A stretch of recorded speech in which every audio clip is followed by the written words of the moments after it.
announced the filing of charges on 2 former HPD employees. So today it's a heavy heart that we're here, but it's also with a sense of pride in our organization in that we don't bury our heads in the sand at the Houston Police Department. When we have an incident where 4 police officers are shot, another one's seriously injured, and 2 individuals, Mr. Tuttle and Miss Nicholas, are shot and killed in a house, we ask tough questions.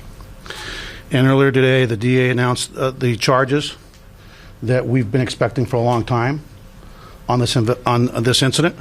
And charges that I think it's really important for this community to understand are charges that are a result of the Houston Police Department's investigation. So yes, we can investigate ourselves.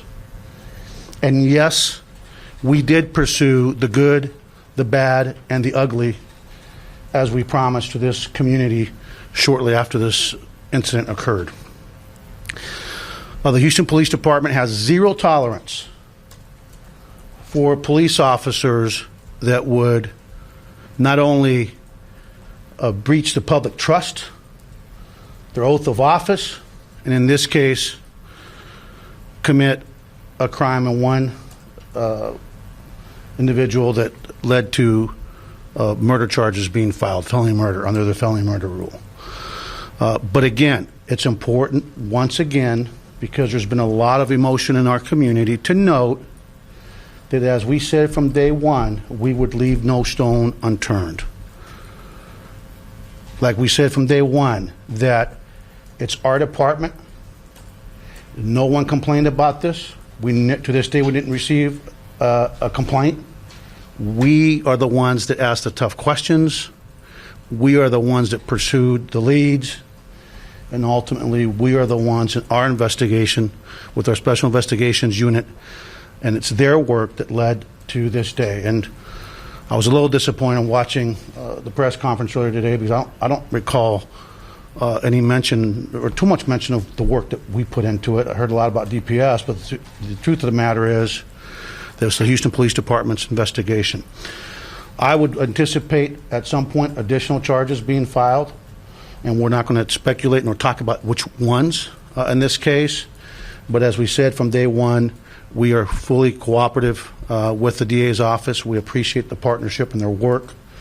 And we're also obviously working very closely with the United States Attorney's Office and with Mr. Ryan Patrick and our federal partners with the FBI under the leadership of Special Agent in Charge Perry Turner.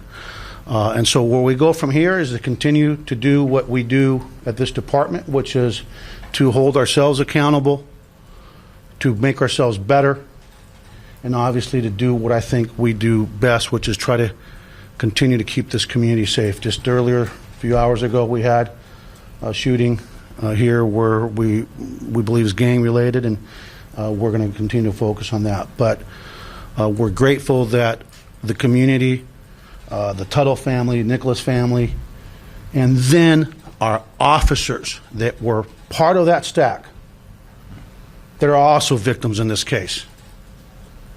Our officers that came to work, kissed their families goodbye that day, came to work and were told by these 2 now charged suspects and by this charged murderer, accused with murder, charged with murder, Officer Goins, hey, we're going to go run the search warrant. And that day, officers from our squad showed up, were briefed, acted in good faith, and as a result of the actions of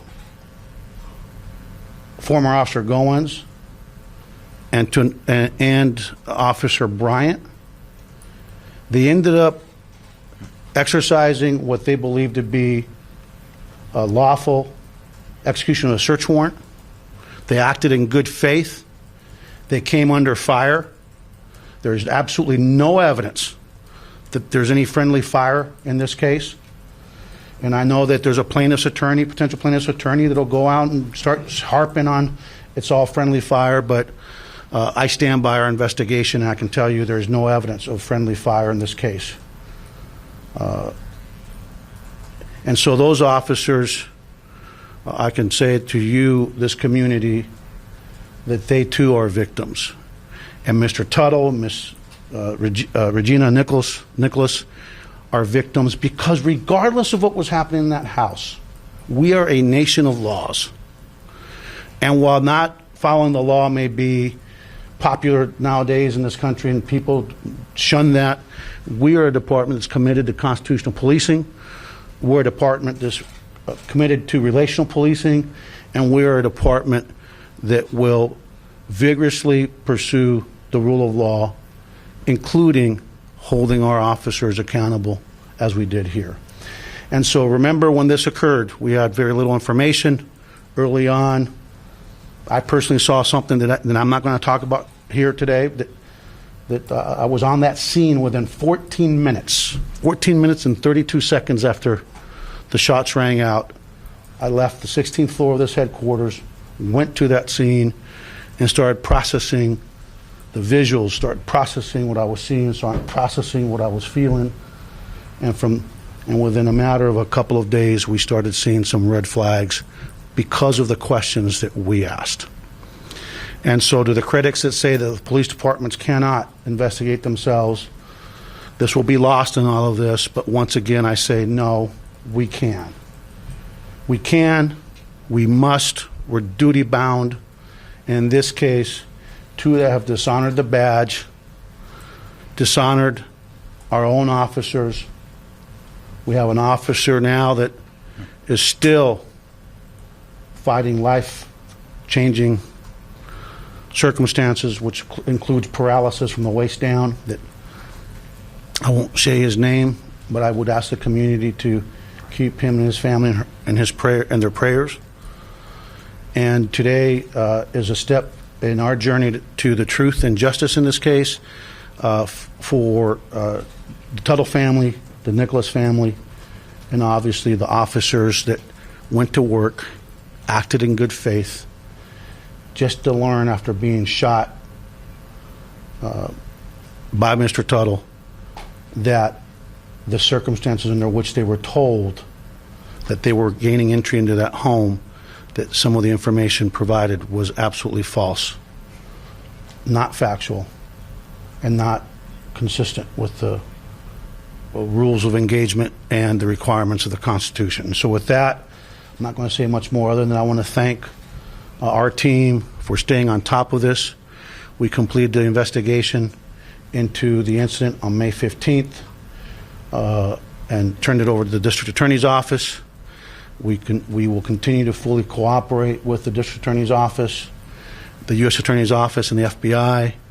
But I want to thank them because I know they were under a lot of pressure to get this done.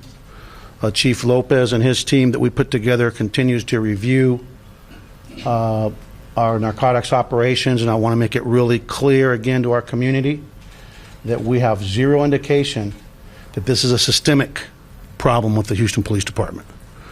I have zero indications from my federal partners who we continue to work with, and they continue to receive evidence that there's anything systemic with that. This is an incident that involved the actions of a couple of people.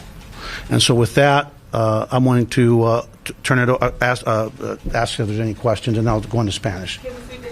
Are you live or anything? We're doing live. Can you talk to us? Bueno, bien rápido, then I'll do a real brief. Esta tarde la fiscal Kim Ogg anunció cargas contra los dos nuestros oficiales.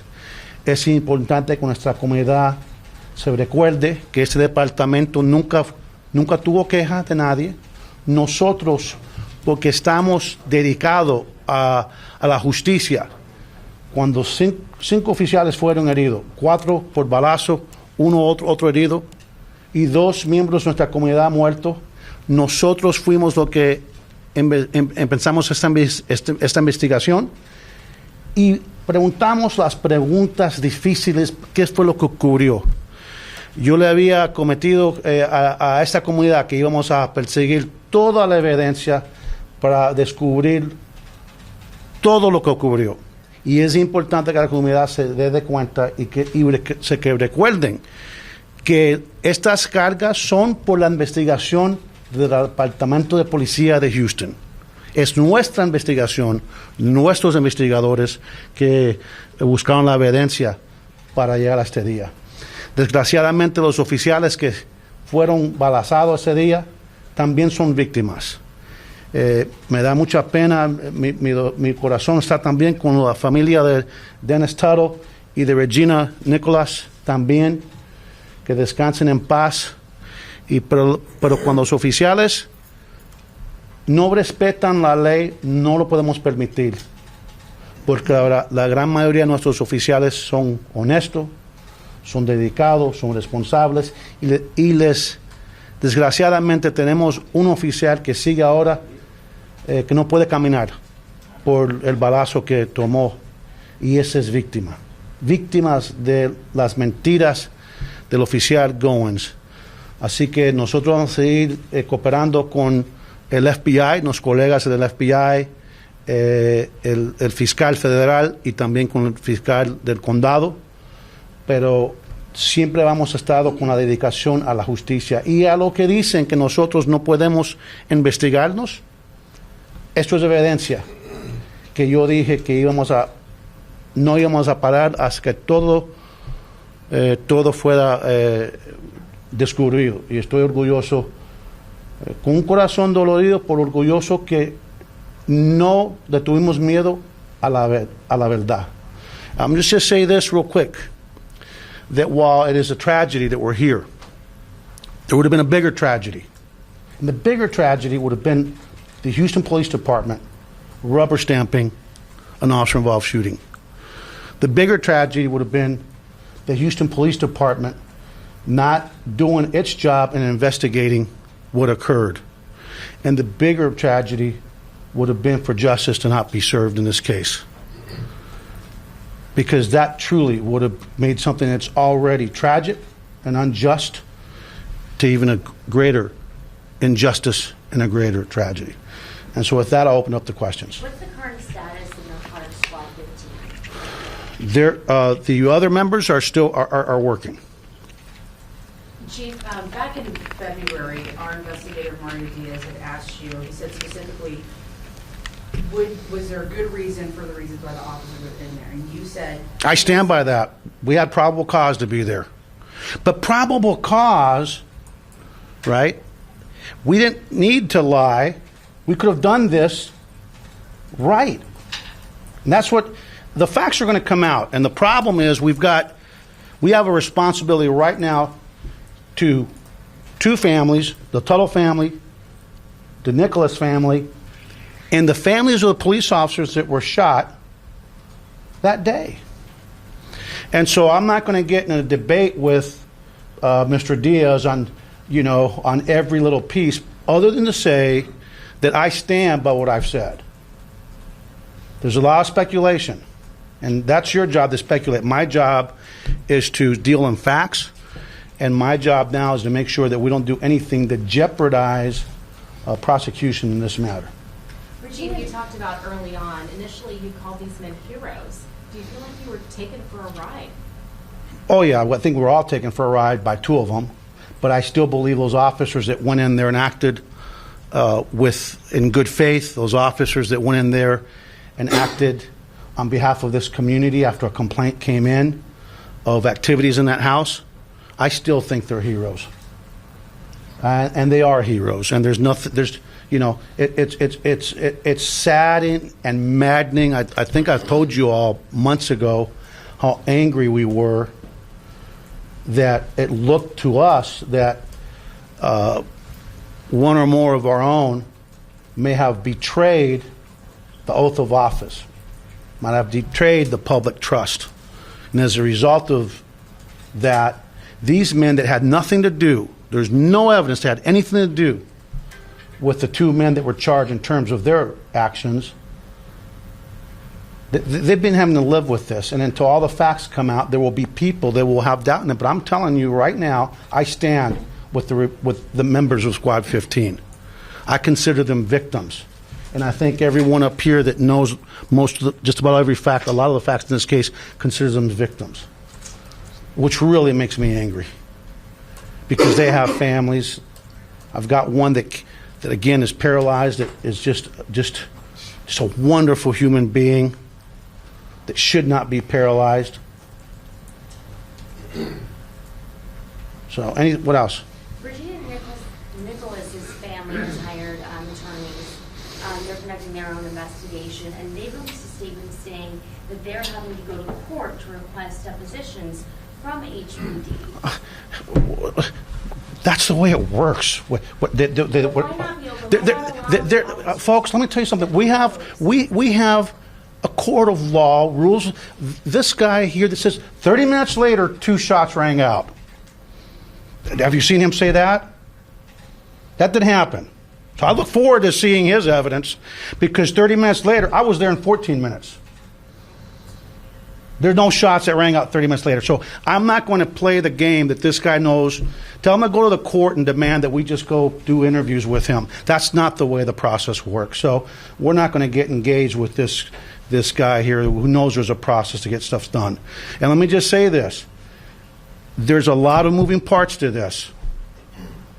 But at the end of the day, when somebody lies to obtain a search warrant, that's a problem. But still, when officers that acted in good faith on what they believe to be a lawful search warrant get shot at, and that's a fact, Mr. Tuttle shot at them. There's nothing in the evidence that shows he did not shoot these officers. They get to defend themselves. Chief, why did these 2 officers lie to a judge? Why did they put their fellow officers? That's the $64,000 question. Why? But this community doesn't know why. Yeah, I've been investigating it for months. I'm not Any sure. ideas? I'm not sure I know why. There had to be some reason. Well, hopefully along the way. I think I watched Kim talk about. She doesn't know the why. Maybe at some point we'll get to the why. It'll be interesting. I haven't seen it yet. What changes have you made to try to make sure this doesn't happen? We have a new leadership team. We've tightened up some of our stuff here that we've been going through, and I can tell you one thing I know about cops. When they see something like this go sideways, guess what everybody starts looking at?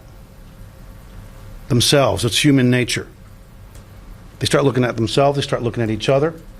And at the end of the day, the first thing we did, as you recall, is that I don't know of any no-knock warrant that I've approved since this happened. 0. We have now finished our selection process where we're putting together entry teams that will be search warrant service teams in the narcotics division. The no-knock warrant will probably, like I said before, other than SWAT, under very, very specific circumstances with our approval, will not be happening.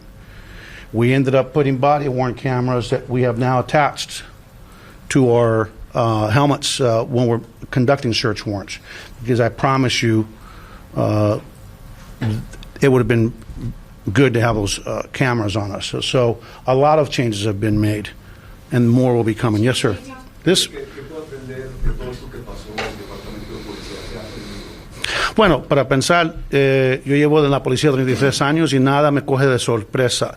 Pero para mí lo más importante es saber que tenemos que, porque cuando algo así pasa y tenemos un disparo entre personas en la comunidad que eran sospechosos y nuestros oficiales, que si tenemos cámaras siempre es mejor. Y no hayamos comprado las cámaras todavía para nuestros investigadores, ya eso lo hemos cambiado. También en vez de dejar todas las unidades ser las entradas a las casas cuando tienen orden de la corte, vamos a tener unidades que son, eso es lo único que hacen. Que ya esta semana hicieron las últimas entrevistas, ya tenemos los oficiales, tenemos 18 oficiales que vamos a traer para entrenar.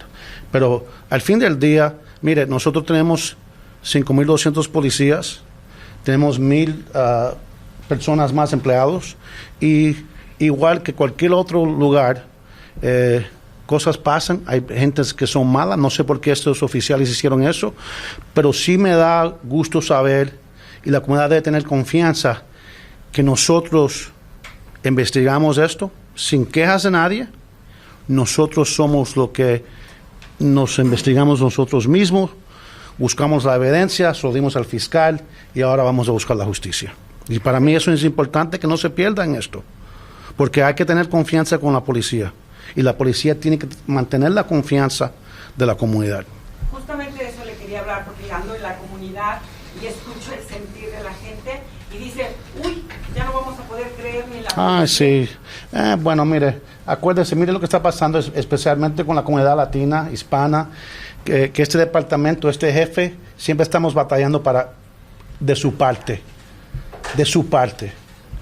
No son batallas que tenemos que tomar, pero las tomamos porque es lo que es justo, lo que es correcto. La diferencia es que muchos otros departamentos en otros países no estuviéramos aquí. ¿Alguien disparó a la policía? No hay más preguntas, se acabó. Pero nosotros preguntamos las preguntas difíciles. And what I just said in Spanish is, I think we can't be lost on the fact that police officers executed a search warrant. They got shot at, they got shot. 4 of them got hit. In a lot of places, there wouldn't be a lot of tough questions asked. We asked the questions. And I hope that doesn't get lost in our community. Because I can tell you that in other places, potentially in this country, in other places in the world, when 4 police officers get shot executing a search warrant, I mean, we were celebrating them that night, weren't we? And yet we didn't bury, we celebrated based on what we knew at that time, right? Because it takes a lot of guts to, when somebody's shooting at you and officers are down, to leave your position of cover and they go in and do a rescue. But despite celebrating them, we didn't go and say, let's bury our head in the sand. Our work is done here. No. We celebrated based on what we knew. We call them heroes based on what we know. We continue to call the 4 officers that were shot and the one that was injured. To this day, they did their job. It would have been very easy for unethical departments, but not this department. We continued to ask the questions. We continued to chase the leads, and we uncovered the facts and the evidence that got us here today. What other charges do you anticipate coming? I already said I'm not going to speculate. That's going to be up to the DA. But though, I would, based on what I know about the investigations that we conducted, there will be additional charges. Are you saying against other officers? No, against at least Goins. Chief, the DA says she's reviewing 14,000 cases. What impact will that have on our city? Well, the 14,000 cases involves the 2 charged officers, a lot of them. But we've been looking at a lot of cases, and we've yet to see, again, any evidence of any systemic issues. Why did you limit the case to 5 years on that? Huh? Why did you limit your scrutiny Okay, to 5 because years? if you go 5 years and you find nothing, how far did you want me to go? How far would you go? In a world of limited how far would you go? If you go 5 and you don't find anything, you just keep going? We've had a lot of officers on the move. Okay, so I think I answered the question. They were there for decades. Anything else? Jim's original case number was 4,000. She announced today it's now up to 14. Going off of this past question, how does that make you feel, knowing that they are expanding their search? Well, I think that part of what they want to do is make sure that the net's broad enough to make sure that the community, we can regain that trust and make sure the community knows that it wasn't the department that going to pass, that it's a pretty, that's an extensive enough search. And we, like any other investigation, you take it to where the evidence that you uncovered takes you. So to me, the 14,000, if she wants to go 20,000, I mean, that's up to her. But I support it if that's what she wants to do. At the end of the day, though, you know, you got to do a cost benefit analysis at some point. We can't go back to what, the 50s. Let me tell you, there's a lot of things that went wrong in the 50s here, in the 60s here, in the 70s here. American policing has a very ugly history. I mean, 40 years ago, do you think we might be having this press conference? Yes or no? So the fact that we're here, I think, speaks to how far our profession has come. Chief, today, did you speak to either of the former officers at all? No, I don't have anything to say to them. How did Goins, have you looked back at his history here, how he navigated himself through the ranks of the police department? Well, he's always been, he's been an investigator for a long time. What do you mean he's been Well, investigating? you said ranks, that's going up. He's never promoted. Two more questions. So he's an officer, he's never promoted. But he was a part of a special narcotics division, correct? He was in narcotics for a long time, yes. And by the way, just so you all know, one of the things that I did direct a review was everybody's disciplinary history in narcotics, everybody's disciplinary history, complaint history, everything in narcotics, and vice, which are the two most sensitive units, I would say, in any police department. And so every one of them has been vetted, and I've received briefings on every single person in both of those units. How many people is that? Hundreds, several These hundred. officers still get their pensions.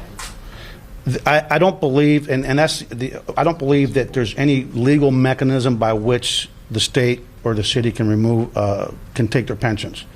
If they're convicted and we would, but I don't believe that there's a mechanism for that. Can you go back and explain the probable cause, what you were talking about earlier in regards to saying that they had the right to go into? No, tell Mario Diaz that it's great that he's watching, and I appreciate it. That's good. But the probable cause, let me just tell you this. If I was investigating this, we would have done a search warrant based on what we knew.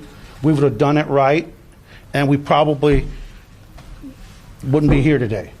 It doesn't matter. Once again, people need to understand something. It doesn't matter if we had evidence that there was all kinds of illegal activity going on. You don't get to lie to the court. You just don't get to lie to the court. You don't get to lie in court documents. It throws everything out. We could have gone in there and found dead bodies, and we might have had a problem. You understand what I'm saying? We are a nation where the rule of law matters. So tell Mario thanks for watching. I appreciate it. And Chief, to your critics, I know you brought up changes earlier that y'all have done as a department and with the leadership, but to critics who may ask, do you plan on resigning? After No, I this don't vote? plan on resigning. Hey, Chief, are you resigning for doing your job? Yeah, sure. That's not what I do. I don't run away from challenges. So I got to tell my team, we don't get paid for the good days. Anybody can do this job on a good day. Anybody. One of you can do this job on a good day. Anybody can be the school principal for a day or the police chief for a day. We get paid for when we go to a scene and we find 4 shot cops, 2 dead civilians, and another cop injured. And then as you go along, you get paid to ask the tough questions. So the question is, if they want a police chief, because I know there's another chief out there that likes to talk, and I can tell you, that chief wouldn't have found this. And you all know who I'm talking about. And if he keeps talking, I'm going to talk a lot about a lot of things, and you're going to like it. So in answer to your question, no, this is what we do. Anything else? So what did you find when you went and looked at Our officers are in there? Everybody that's in there has been vetted. Okay. Everyone that's in there right now has been vetted, yeah. Chief, where were you today when you got the news? Where Huh? were you? Where were you I was, today when? when you got the news? Oh, we were getting a national award from the Secretary of Defense today. In Washington. Yes, yeah, If so. there's a trial, will you be there? No, to do what? What would be my role? We don't normally go to trial unless I'm called in as a witness. If I'm called as a witness, I'd be there, but that's not my role. Okay, thanks, guys. Have a good weekend.